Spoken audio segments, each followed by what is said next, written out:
यो कैसी आवाज थी? हाँ, आंधी आई है क्या? यो लालटेन कैसे बुझ गई? हो सकता है हवा कुछ ज्यादा ही तेज होगी, तभी लालटेन के हिलने की आवाज आ रही थी। कैसी अजीब रात है। न जाने इस गांव में हर अमावस की रात मनहूसियत क्यों छा जावे है। हाँ? अनु रुक जा। हाँ? यो कैसी आवाज है? ऐसा लग रहा है मानो कोई दूर से चिल्ला रहा हो। अनु बेटा, बगीचे में मत जा। बगीचा? अनु, बगीचे में मत जा, वहाँ जॉन मैथ्यू है। हाँ? John Matthew? अनु बेटा मत जा बगीचे में। हाँ? कहीं अनु खतरे में तो नहीं है? मैंने जाके देखना होगा।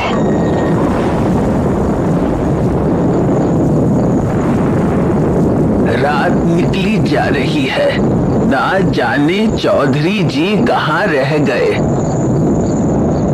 अब तक तो उन्हें आ जाना चाहिए था, कहीं बहुत देर न हो जाए। कंचन, मैंने अपना काम कर दिया है। वो छोरा बगीचे में पहुंच चुका है। अब तुम्हारी बारी है। अपना आखिरी दांव खेलने का वक्त आ गया है।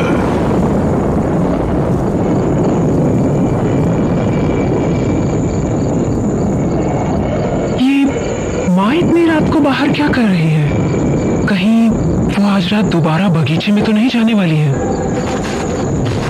हाँ, वो तो चली गई। आज अमावस की रात भी है, कहीं आज फिर बगीचे में कुछ बुरा ना हो जाए। पर मुझे अकेले जाने में घबराहट भी हो रही है। क्या करूं? जाऊं या ना जाऊं?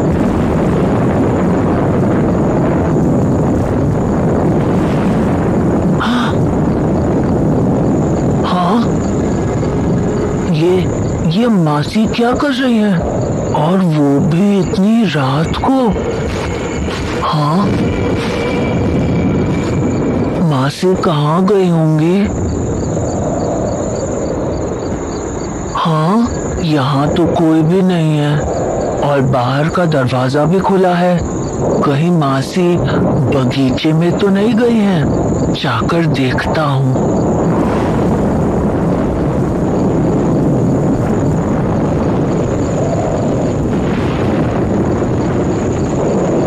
तो माँ बगीचे में ही जा रही है, पर इतनी रात को क्यों? पापा से बात करने तो ये शाम को जाया करती है। माँ को अंदर गए कुछ देर हो चुकी है, मुझे भी अब उनके पीछे जाना चाहिए। आज मैं पता लगा कर रहूंगी कि अमावस की रात को आखिर होता क्या है।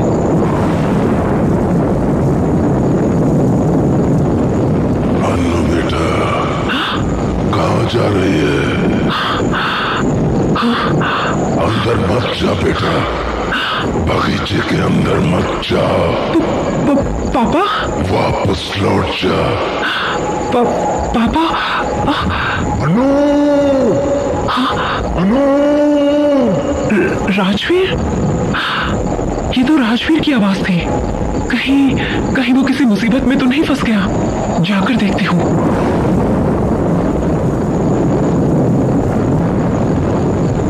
मासी तो सच में बगीचे के अंदर चली गई। उन्हें जरूर कुछ पता चला है। उनके पीछे जाके देखता हूँ। आवाज तो अंदर से ही आई थी, पर बगीचे में तो कोई भी नहीं दिख रहा है। कोई भी नहीं है यहाँ। फिर वो आवाज किसकी थी? और बगीचे के बाहर वो आवाज पापा की ही थी ना? फिर हाँ, ये सामने की झोपड़ी में रोशनी कैसे होने लगी? अभी तो यहाँ बिल्कुल अंधेरा था। कहीं अंदर कोई है तो नहीं? शायद माँ? जाकर खिड़की से देखती हूँ। हाँ, मैं मासी का पीछा कर ही रहा था कि मैंने उन्हें झोपड़ी के पास जाते हुए देखा। मासी झोपड़ी की खिड़की से अंदर देखने की कोशिश कर रही थी, तो मैं भी झोपड़ी के और पास चला गया और मासी को छुप के देखने लगा। मैं मासी को देख ही रहा था कि तभी वो जोर से चीखी और भागकर झोपड़ी के अंदर चली गई। मुझे समझ नहीं आया कि आखिर मासी ने अंदर ऐसा क्या देख लिया कि उनकी चीख निकल गई। तो मैं भी खिड़की के पास जाकर अंदर झांकने लगा, पर अंदर जो मुझे दिखा उसने मेरे होश उड़ा दिए। अंदर नानी खड़ी थी और उनके बगल में वही पतीला था जो उस झोपड़ी में हमेशा रखा होता था, पर इस बार उसमें सलाइन की बोतल से खून की बूंदें गिर रही थी। नीचे लगी आग से वो पतीला उबले जा रहा था और नानी उसे देखकर मुस्कुराई जा रही थी। उस पतीले के ठीक बगल में एक खटिया रखी थी जिस पर कोई लेटा हुआ था और उसके हाथों में सुई घुसी हुई थी। गौर से देखा तो समझ आया कि पतीले में उसी इंसान का खून बूंद बूंद करके इकट्ठा हो रहा था, पर होश तो मेरे तब उड़े जब मैंने उस आदमी का चेहरा देखा। वो कोई और नहीं बल्कि राजवीर भैया थे। उसके बाद मैं भी भागकर झोपड़ी के अंदर चला गया। माँ, ये क्या कर रही हो तुम? हाँ, क्या किया है तुमने राजवीर के साथ? वही जो मुझे करना चाहिए था। माँ, तुम पागल हो चुकी हो। हटो सामने से, मुझे देखने दो उसे। अब बहुत देर हो चुकी है अनु। हाँ? क्या मतलब? क्या बोल रही हो तुम? यही कि राजवीर अब बच नहीं सकता। मेरी इस विधि के बाद कोई नहीं बच पाया है। क्या क्या बकवास है ये? हटो सामने से, मुझे देखने दो। मत जाओ उसके पास। मैंने कहा ना, अब बहुत देर हो चुकी है। अब कुछ नहीं कर सकती हो तुम। इसीलिए जो हो रहा है वो होने दो। वैसे भी इस सब के लिए मैंने बहुत लंबा इंतजार किया है। पागल हो चुकी हैं आप। सुन रही हैं आप? पागल हो चुकी हैं आप। आपको अंदाजा भी है कि आप ये क्या कर रही हैं? अरे, आपने एक इंसान की जान ले ली है। मार डाला है आपने उसे। विधि के पूरे होने के लिए ये जरूरी है। भाड़ में गई आपकी विधि। नहीं जानना है मुझे आपकी विधि के बारे में। यहाँ किसी की जान चली गई है और आपको अपनी विधि की पड़ी है। उस रात आप मास्टर जी को इसीलिए बगीचे में लेकर आई थी ना? हाँ, इसीलिए लेकर आई थी ना, ताकि आप उनकी जान ले सके। हाँ, कहाँ है मास्टर जी? बताइए। लापता? हाँ, अरे मार डाला है आपने उन्हें। मार डाला है। हाँ, मार डाला। ले ली मैंने उनकी जान। क्यों? क्या बिगाड़ा क्या था उन्होंने आपका? क्यों मार डाला उन्हें आपने? ताकि पापा को उनकी आवाज दिला सको, है ना? हाँ, यही सोच रही है ना आपकी? मुझे इस बारे में कैसे पता चला? देखी है मैंने आपकी किताब। अच्छे से पता है कि आप कौन सा खेल खेल रही हैं। राजवीर से क्या चाहिए था आपको? हाँ, इसने क्या बिगाड़ा था आपका? क्यों मार डाला इसे? सही समय आने पर तुझे वो भी पता चल जाएगा कि राजवीर का शरीर मुझे क्यों चाहिए था। अरे, अब कौन सा समय आने वाला है? मार तो डाला आपने सबको। मास्टर जी, राजवीर, ये सब करना जरूरी था। अरे क्यों जरूरी था? अपनी मनगढ़ंत विधि के लिए आपने उन्हीं लोगों की जान ले ली जो हमें अपना मानते थे, जो हमसे लगाव रखते थे। आखिर क्यों माँ, क्यों? तूने कहा कि तूने मेरी किताब पढ़ी थी। हाँ, तो तुझे उस पन्ने की आखिरी लाइन याद नहीं है? हाँ, कौन सी लाइन? यही कि आत्मा और शरीर के अंगों के मिलन के लिए करुणा भाव का होना आवश्यक है। तो इससे इन सब का क्या लेना देना? अनु, मैंने पहले ऐसी कोशिशें बहुत की थी। इसी वजह से गांव में बहुत जाने भी गई हैं। उन मौतों से तेरे पापा की आत्मा तो आ गई, पर उन्हें इंद्रियां नहीं मिल पाई। फिर मुझे पता चला कि इस विधि में उन्हीं का खून काम आएगा जो हमारे परिवार से बेहद करीब होगा, लगाव रखेगा, और तो और जिसकी कोई एक इंद्री सबसे तेज होगी। जैसे मास्टर जी, उनकी आवाज बहुत अच्छी थी क्योंकि वो संगीत सिखाते थे और उन्हें हमारे घर से लगाव भी था।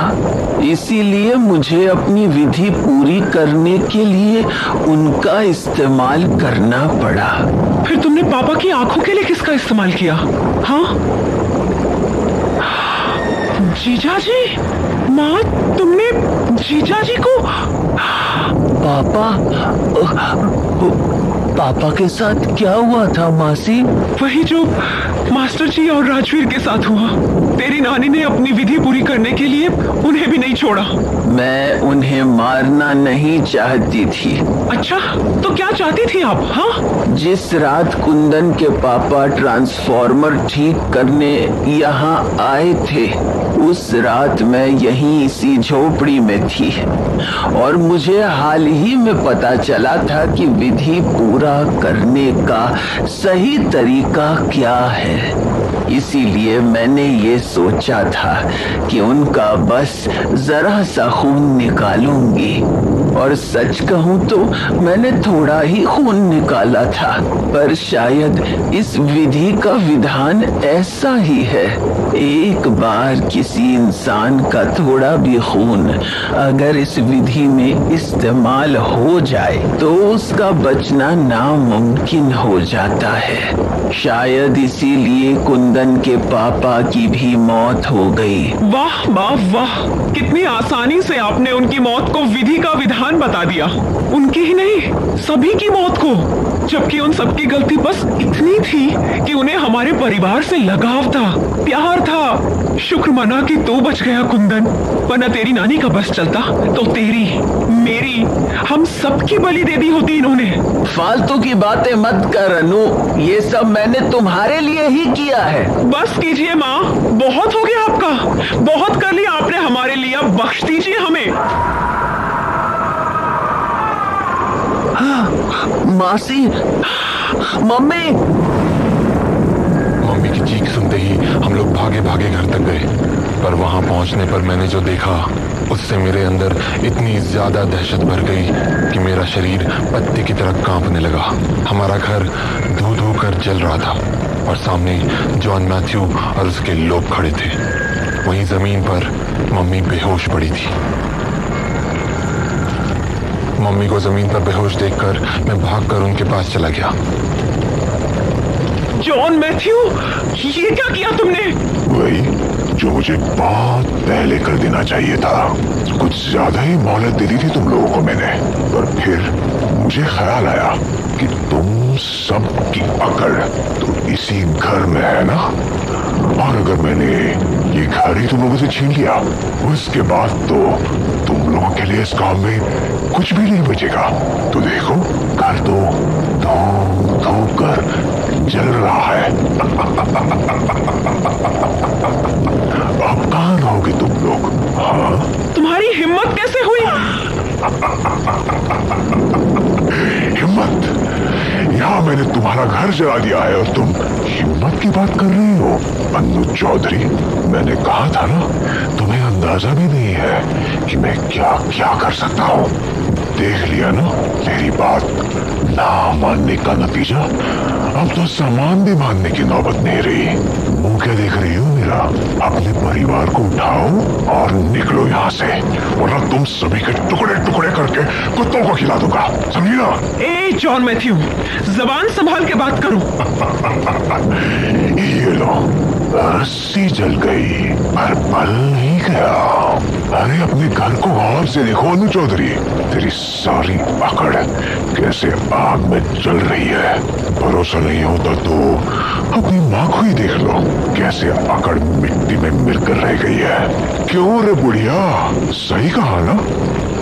क्या हुआ, बोलती बंद हो गई? हाँ, मैं बस सही मौके का इंतजार कर रही थी जॉन मैथ्यू, और अब वो मौका आ चुका है। आग लगाने की बारी अब मेरी है। हाँ? ये क्या हो रहा है? ये आग कैसे? चिंता मत कर, कुछ ही देर में तेरा भी हश्र यही होगा। ये सब क्या हो रहा है? कौन है? कौन है?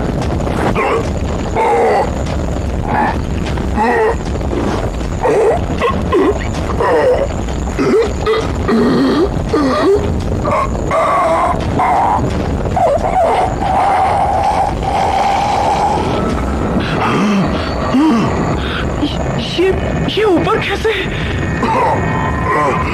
कौन है? जॉन मैथ्यू, मैंने कहा था ना, मेरे होते तो इस गांव को छू भी नहीं सकता। चौधरी, जब तक इस गांव का जमींदार यहाँ है, तब तक इस गांव की तरफ कोई आंख उठा के भी नहीं देख सकता। छोड़ो छोड़ो मुझे, छोड़ो प्लीज प्लीज प्लीज, छोड़ो छोड़ो मुझे।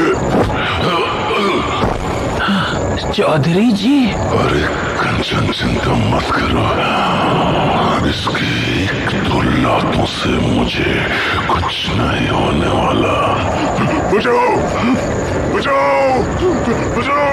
रही बात जॉन मैथ्यू की, तो अब वो दोबारा नहीं आएगा, और अगर आया तो उसका भी वही हश होगा जो उसके साथियों का हुआ है।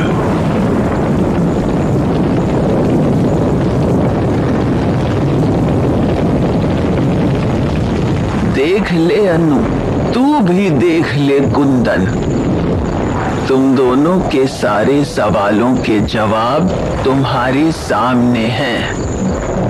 हाँ, मैंने कुर्बानियां दी, पर उन सभी के पीछे एक ही मकसद था, अपने घर, अपने परिवार और अपने गांव की सुरक्षा। और आज मेरी सिद्धि का परिणाम तुम सभी के सामने है। बखेड़ा गांव की लड़ाई में जीत हमारी हुई है।